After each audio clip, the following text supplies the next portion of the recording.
Hello স্টুডেন্টরা, tuition রুমে তোমাদের স্বাগতম। আজকে আমি তোমাদের ক্লাস 7-এর ভূগোলের তৃতীয় অধ্যায়টা পড়াবো, বায়ুচাপ। এখানে কয়েকটা ছোট ছোট প্রশ্ন তোমাদের দেব, তোমরা খাতায় লিখে নেবে এবং মুখস্থ করে নেবে। এই প্রশ্নগুলো খুবই ইম্পর্টেন্ট। আমি সমস্ত খুঁটি খুঁটি তোমাদের প্রশ্ন দিয়েছি, তোমরা পড়ে নেবে।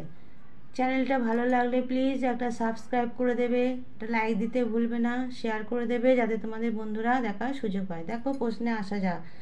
প্রথমটা দেখো, শ্বাস নেওয়ার সময়ে বুকটা ফুলে ওঠে কেন? তো দেখো, কারণ শ্বাস নিলে বেশি বাতাস বুকে ঢোকে, তাই ওই বাতাসের জন্য বেশি জায়গা লাগে।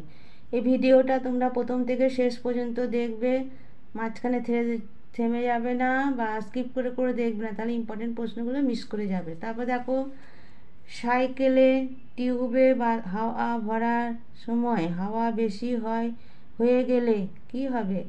উত্তর, শব্দ করে ফেটে যাবে। বাতাসের বৈশিষ্ট্যগুলি লেখো। উত্তর দেখো, বাতাসের বর্ণ নেই, গন্ধ নেই, কিন্তু আয়তন আছে, ওজন আছে। বাতাস যখন বয়ে যায় তখন তাকে অনুভব করা যায়।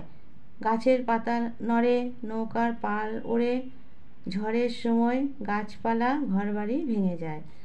তারপরে দেখো, আমরা বাইরের বাতাসের চাপ বুঝতে পারি না কেন? উত্তর দেখো, আমাদের শরীরের ভিতরে বাতাস আছে, আর সেই বাতাস বাইরের বাতাসের সমান ও বিপরীত চাপ দিচ্ছে, তাই আমরা বাইরের বাতাসের চাপ বুঝতে পারি না। তারপরে দেখো, বায়ু চাপ দেয় কেন? উত্তরে দেখো, কঠিন, তরল বা গ্যাসীয় সব পদার্থই অসংখ্য অণু দিয়ে তৈরি। গ্যাসীয় পদার্থের অণুগুলি দ্রুত দৌড়াতে থাকে।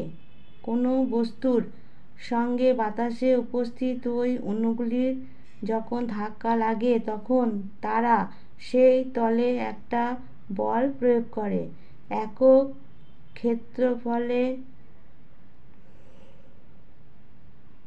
একক ক্ষেত্রফলে প্রযুক্ত এই বলের গড় মানকেই বায়ুর চাপ বলা হয়। গ্যাসের আয়তন যত কমে অণুগুলোর মাঝের দূরত্ব ততই কমে, ফলে ঘনত্ব বাড়ে। প্রতি সেকেন্ডে অণুগুলো ধাক্কার সংখ্যা বাড়ে, যার ফলে চাপও বাড়ে। তারপরে দেখো, মহাকাশচারীদের বিশেষ ধরনের পোশাক পরতে হয় কারণ? এটা খুব ইম্পর্টেন্ট প্রশ্ন।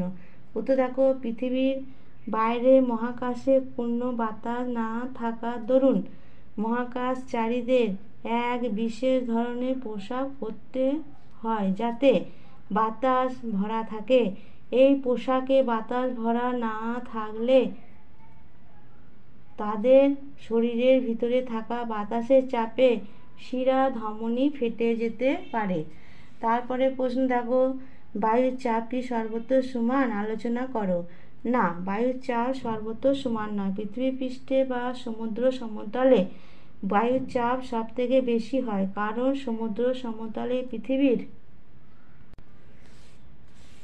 অভিকর্ষ বলের প্রভাবে এবং উপরের স্তরের বায়ুর প্রবল চাপে বায়ুতে উপস্থিত বিভিন্ন গ্যাসের অণুগুলো পরস্পরের কাছে চলে আসে, বায়ুর ঘনত্ব বাড়িয়ে দেয়, ফলে বায়ুর চাপও বেশি হয়।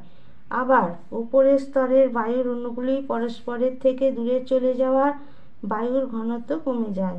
এই কারণে উচ্চতা বাড়ার সঙ্গে সঙ্গে বায়ুর চাপ ও উষ্ণতা দুই কমতে থাকে, ফলে প্রতি 110 মিটার উচ্চতায় বায়ুর চাপ 1 সেমি হারে কমে যায়।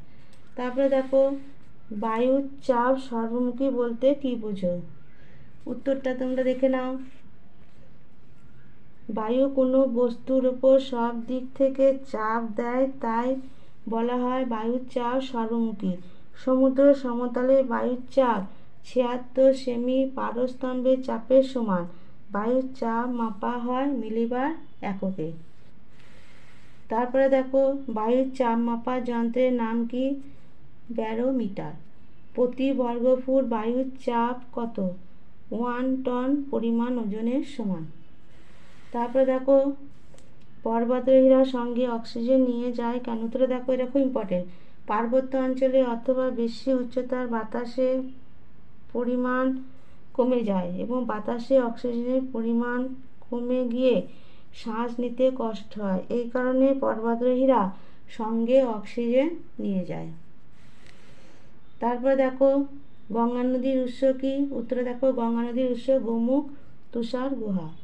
তারপরে দেখো ঝড় ওঠার আগে আশপাশটা থমথমে হয়ে থাকে, একটুও বাতাস বয় না কেন? উত্তরটা দেখো বাতাস গরম হয়ে ওপরের স্তরে শীতল বায়ুর সংস্পর্শে আসার ফলে জলীয় বায়ু বাষ্পে মিশে নিম্নচাপ তৈরি হয়, আর তার ফলে আবহাওয়া অশান্ত হয়, ঝড় বৃষ্টি শুরু হয়, বায়ুর চাপ কমার ফলে বাতাস বয় না। তারপরে দেখো মাউন্ট এভারেস্টের উচ্চতা কত? 8848.86 মিটার। তারপর দেখো পুরীর সমুদ্র সৈকতের উচ্চতা কত? 0 মিটার। তারপর দেখো উঁচু পাহাড়ি অঞ্চলে চাল ডাল সিদ্ধ করতে সমস্যা হয় কেন? উত্তরটা তোমরা পজ করে করে দেখে নাও, আমি আর ভিডিওটা বাড়াবো না, তোমরা পজ করে করে উত্তরটা দেখে নাও, এটা খুব ইম্পর্টেন্ট প্রশ্ন। তারপর দেখো পুরীর সমুদ্র সৈকত থেকে মাউন্ট এভারেস্ট গেলে রোজকার জীবনে কীরকম পরিবর্তন হয়? উত্তরটা তোমরা পজ করে করে দেখে নাও, আমি আজ ভিডিওটা আর বাড়াবো না, ছোট করব, উত্তরটা তোমরা দেখে নাও। তারপরে দেখো সমচাপ রেখা কাকে বলে? উত্তরটা তোমরা পজ করে করে দেখে নাও। তারপরে দেখো সমচাপ রেখার বৈশিষ্ট্যগুলি উল্লেখ করো, এটা তোমরা পজ করে করে উত্তরগুলো তোমরা দেখে নাও। তারপরে দেখো উচ্চচাপ অঞ্চল কাকে বলে? তোমরা দেখে নাও উত্তরটা পজ করে করে, কেমন? তারপরে নিম্নচাপ অঞ্চল কাকে বলে? তোমরা পজ করে করে উত্তরটা দেখে নাও। আর কয়েকটি বিধ্বংসী ঝড়ের নাম লেখো, উত্তরটা তোমরা পজ করে করে দেখে নাও। এখানে এগুলোই ছিল এই চ্যাপ্টারের প্রশ্ন, তোমরা ভালো করে পড়বে, খাতায় লিখে নেবে আর মুখস্থ করবে, এগুলোই তোমার এখান থেকে প্রশ্নগুলো তোমাদের পরীক্ষায় কমন পেয়ে যাবে, কেমন? ভিডিও চ্যানেলটিকে ভালো লাগলে প্লিজ একটা সাবস্ক্রাইব করে দেবে, লাইক দেবে আর শেয়ার করে দেবে, যাতে তোমাদের বন্ধুরা দেখার সুযোগ পায়। আর এই পড়াটা তোমাদের কেমন লাগলো সেটা কমেন্ট বক্সে জানাবে। আচ্ছা ঠিক আছে, আজকে আমি এখানে আমার ভিডিওটা শেষ করলাম।